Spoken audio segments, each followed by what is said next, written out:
मेरा नाम मुकेश है। आपका इस ऑनलाइन क्लास में स्वागत है। और आज ये हमारी क्लास 5th की पर्यावरण की बुक एनसीईआरटी बुक से ये टॉपिक लिया हुआ है। जो फर्स्ट यूनिट है उसका नाम है आसपास। पर्यावरण कक्षा 5 जो आपको दिख रहा होगा और मैं हाईलाइट करते जा रहा हूँ, उसको अपन पढ़ेंगे। इससे पहले अपनी जो क्लास हो चुकी थी उसको डिटेल में पढ़ा था और आज अपन उस यूनिट में से कुछ मेन पॉइंटों को अपन ने सारांश कह सकते हैं, जिसको मेन पॉइंट जो अपने इम्पोर्टेंट एग्जाम में आने वाले पॉइंट हैं उनको अपन ने लिए, एक समरी बना लिए, शॉर्ट नोट्स बना लिए हैं। उसको आज अपन डिटेल में पढ़ेंगे। तो देखो इनको पढ़ेंगे तो इनको देखते हैं अपन, और इनको देखने के बाद अपन मेन पॉइंटों को आप नोट करते जाइएगा। वीडियो को पॉज रोक सकते हैं, स्क्रीनशॉट भी ले सकते हो आप। और अगर आप चाहे तो टेलीग्राम चैनल को भी मेरे ज्वाइन कर लीजिएगा। आपको वीडियो के डिस्क्रिप्शन में आपको टेलीग्राम चैनल का लिंक भी मिल जाएगा और व्हाट्सएप ग्रुप भी मिल जाएगा और फेसबुक पेज का लिंक मिल जाएगा, उस पर भी ग्रुप बना हुआ है। तो वहाँ पर ये सारी आपको PDF फाइल भी आपको ये वहाँ प्रोवाइड करा दी जाएगी। जो मैं पढ़ा रहा हूँ उसकी PDF फाइल बन के आपको वहाँ पर भी आपको मिल जाएगी। तो देखो, तो आसपास पर्यावरण अध्ययन में अपन सबसे पहला अपन पॉइंट रहेगा।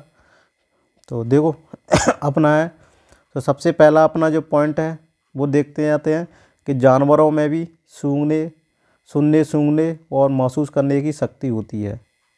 तो देखो, जानवरों में भी सुनने और महसूस करने की शक्ति होती है। तो देखो ये मैं पॉइंट मेन पॉइंट लिया हुआ है कि जानवरों में भी देखने की, सुनने की, सूंघने की और महसूस करने की शक्ति होती है। ये क्या होती है? खास विशेषता होती है जानवरों की। इस पॉइंट के बारे में अपन को देखना है।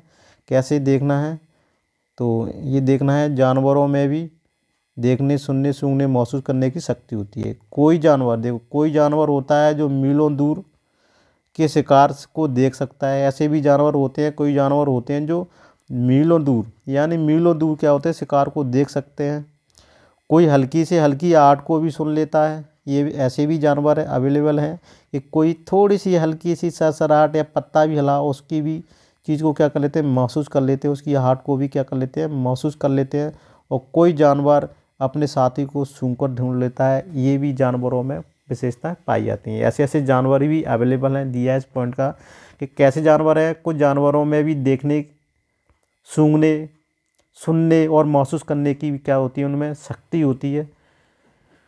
और कोई जानवर मीलों से शिकार को देख सकते हैं, मीलों दूर होते हुए भी। और कोई हल्की से हल्की आहट को भी सुन लेता है। कोई जानवर अपने साथी को सूंघ कर लेता है। तो ये इसकी क्या है, कुछ जानवरों की विशेषताएं होती हैं। और कौन कौन सी विशेषता होती है अपन डिटेल में तो अपन उस क्लास में पढ़ चुके हैं, जो उसका अपन सारांश लिया हुआ है। देखो फिर क्या है, बच्चे इस उम्र में जानवरों के प्रति उत्सुकता होती है। बच्चे इस उम्र में जानवरों के प्रति ज़्यादा उत्सुकता रहती है। वो छोटे बच्चे होते हैं, जानवरों को ज़्यादा लगाव रहता है। उनके अनुभवों को शामिल करने से चर्चा रुचिपूर्ण हो जाएगी। क्या कर जाएगी उनके अनुभवों को अगर इसमें शामिल कर लिया जाए तो चर्चा क्या हो जाएगी, रुचिपूर्ण हो जाएगी। कई ऐसे अवलोकन होते हैं जिनके लिए बच्चों को धीरज और बारीकी से देखने का अभ्यास होगा। अब देखते हैं कि चींटियाँ, देखो यहाँ पर क्या दिया हुआ है। चींटियाँ चलते समय ज़मीन पर कुछ ऐसा छोड़ती हैं जिसे सूंघकर पीछे आने वाली चींटियों को रास्ता मिल जाता है। तो देखो मैं उसमें बता चुका था कि चींटियाँ चलते समय ज़मीन पर कुछ ऐसा छोड़ती हैं जिससे सूंघकर पीछे आने वाली चींटियाँ क्या होती हैं, रास्ता मिल जाता है। फिर देखो अगला पॉइंट है ये, कुछ नर कीड़े मकोड़े अपनी मादा कीड़े की गंध से उसकी पहचान कर लेते हैं। ये भी बता चुका था कि कुछ नर कीड़े मकोड़े अपनी मादा कीड़े की गंध से क्या करते हैं, उसकी पहचान कर लेते हैं। तो ये भी इम्पोर्टेंट पॉइंट है। फिर देखो अगला पॉइंट है, मच्छर तुम्हारे शरीर की गंध, खासकर पैरों के तलवे और तुम्हारे शरीर की गर्मी से तुम्हें क्या कर लेते हैं, ढूंढ लेते हैं। तो ठीक है, तो ये भी मेन इम्पोर्टेंट पॉइंट है। और रेशम के कीड़े के बारे में बता चुका था। रेशम का कीड़ा एक ही खासियत है, क्या है, रेशम का कीड़ा की एक खासियत है कि अपनी मादा को उसकी गंध से कई किलोमीटर दूर से ही क्या कर लेता है, वो पहचान लेता है। तो ये भी मेन इम्पोर्टेंट है। फिर क्या होता है, सभी कुत्तों का चित्त बटा हुआ होता है। ये भी आपको पता है, मैंने बता चुका था कि कुत्तों का भी चित्त बटा होता है। एक कुत्ता अगर दूसरे कुत्ते की मलमूत्र की गंध से जान लेता है कि उसके इलाके में कोई बाहरी कुत्ता आया है या कोई बाहरी कुत्ता घुस आया है उसके इलाके में, तो दूसरा कुत्ता उसके मलमूत्र की गंध से क्या कर लेता है, वो पहचान लेता है। तो फिर क्या होता है, हमने ये ध्यान में देना होगा कि गंध का एक अच्छा या बुरा होना सभी के लिए एक जैसा ही होता है। एक जैसा ही होता है।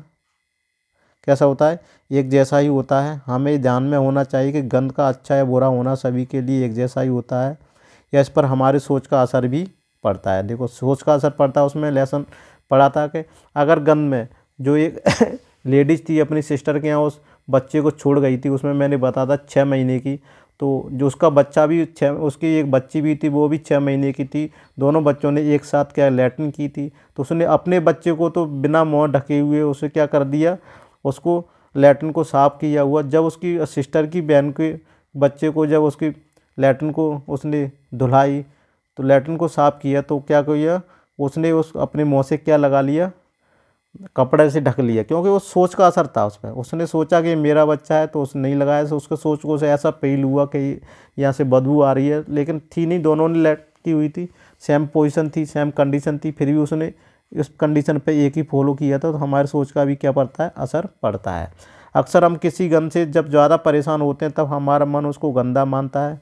अक्सर हम किसी गंध से तब ज़्यादा परेशान होते हैं जब हमारा मन उसको गंदा मानता है। तो देखो, ये भी सोच का असर है। किसका असर है, सोच का असर है। अगर हम मन बना लें तो कहीं भी गंध उतनी परेशान नहीं करेगी। तो ये भी है, मन की बात बताई गई है कि जब मन बना ले तो कहीं गंध उतनी परेशान नहीं करेगी। अब देखो, अगला पॉइंट है, ज़्यादातर पक्षियों की आँखें हैं। ज़्यादातर पक्षियों की आँखें उसके सिर के दोनों तरफ होती हैं। ज़्यादातर आँखें और पक्षी के सिर के दोनों तरफ होती हैं। पक्षी एक ही समय में दो अलग अलग चीज़ों पर नज़र डाल लेते हैं। तो देखो, ज़्यादातर पक्षियों की आँखें कहाँ होती हैं, सिर के दोनों तरफ होती हैं, ये भी आपको पता होगा। पक्षी एक ही समय में दो अलग अलग चीज़ों को नज़र डाल लेते हैं, ये भी उसकी खासियत होती है। जब ये बिल्कुल सामने से देखते हैं तब इनकी आँखें क्या करते हैं, जब आंखें एक ही चीज़ पर होती हैं, जब सामने देखते हैं तो आंखें क्या होती है, एक ही चीज़ पर होती हैं। पक्षी अपनी गर्दन बहुत ज़्यादा हिलाते हैं। पक्षी क्या करते हैं, अपनी गर्दन ज़्यादा हिलाते हैं। ज़्यादातर पक्षियों की आंखें क्या, पुतली घूम नहीं सकती, पुतली नहीं घूमती, तो अपने क्या करते हैं, फिर वो अपनी गर्दन को हिलाते हैं, अपनी गर्दन को घुमा पर ही क्या करते हैं, आसपास देख सकते हैं। तो ये भी है। अब देखो, जब दोनों आँखें एक ही चीज़ पर केंद्रित करते हैं, जब पक्षी दोनों आंखें एक ही चीज़ पर केंद्रित करते हैं तो उन्हें चीज़ की दूरी का एहसास होता है। क्या होता है, दूरी का एहसास। तो उन्हें चीज़ की दूरी का एहसास होता है। और जब अलग अलग चीज़ों पर केंद्रित करते हैं तब उनका देखने का दायरा बढ़ता है। अब देखते हैं अगला पॉइंट, चील, बाज और गिद्ध जैसे पक्षी। देखो, चील, बाज, गिद्ध, ये पक्षी होते हैं, वो ये क्या करते हैं, ये चील, बाज और गिद्ध जैसे पक्षी हमसे 4 गुना ज़्यादा दूर से देख पाते हैं। जैसे अपन अगर 1 किलोमीटर दूर तक देख सकते हैं, तो ये चील, बाज और गिद्ध क्या करते हैं, हमसे 4 गुना यानी 4 किलोमीटर दूर तक देख सकते हैं। जो चीज़ हमें 2 किलोमीटर की दूर से दिखाई देती है, तो वो चीज़ पक्षी 8 मीटर से दूरी से देख लेते हैं। अब देखो, अगला पॉइंट है, आमतौर पर यह माना जाता है दिन में जागने वाले जानवर कुछ रंग देख पाते हैं। ये सही है कि दिन में जागने वाले जानवर कुछ रंग देख पाते हैं, और रात में जागने वाले जानवर तो हर चीज़ को सिर्फ सफ़ेद और काली को, यानी black and white, 2 he colour उनको दिखाई देते हैं, जो रात में जागने वाले जानवर होते हैं। अगला पॉइंट की तरफ चलेंगे कि हम पक्षियों के कान नहीं देख पाते, लेकिन उनके बाहरी कान, छोटे छोटे छेद जो होते हैं, ये ध्यान में रखना चाहिए। लेकिन हम पक्षियों को जब देखते हैं तो कान दिखाई नहीं देते, लेकिन उनके बारीक कान होते हैं साइड में, और छोटे छोटे छेद होते हैं, ये ध्यान में रखना चाहिए। फिर देखो, सांप भी कुछ ऐसे ही सुन पाता है। सांप भी कुछ ऐसे ही सुन पाता है। उसके बाहरी कान नहीं होते, ज़मीन पर हुए कंपन को ही वो क्या कर पाता है, सुन पाता है। ये सांप की खासियत रहती है। फिर देखो, अगला पॉइंट है कि जंगल में ऊंचे पेड़ पर बैठा लंगूर पास आती मुसीबतों को देखकर एक खास आवाज़ निकालकर अपने साथियों को क्या कर देता है, संदेश कर देता है। लंगूर पेड़ पर बैठा हुआ, जिससे अपने साथियों को उसके क्या खतरे से पहले ही सतर्क हो जाते हैं। आमतौर पर पक्षी भी अपने पास मुसीबत को देखकर खास आवाज़ें निकालते हैं, जैसे उड़कर आने वाले दुश्मन के लिए एक तरह की आवाज़ और ज़मीन पर चलकर आने वाले के लिए दूसरी तरह की आवाज़ निकालता है। ये भी मेन पॉइंट है, याद करने सारे पॉइंट हैं जो समरी के रूप में मेन पॉइंट अपन को लिया गया है।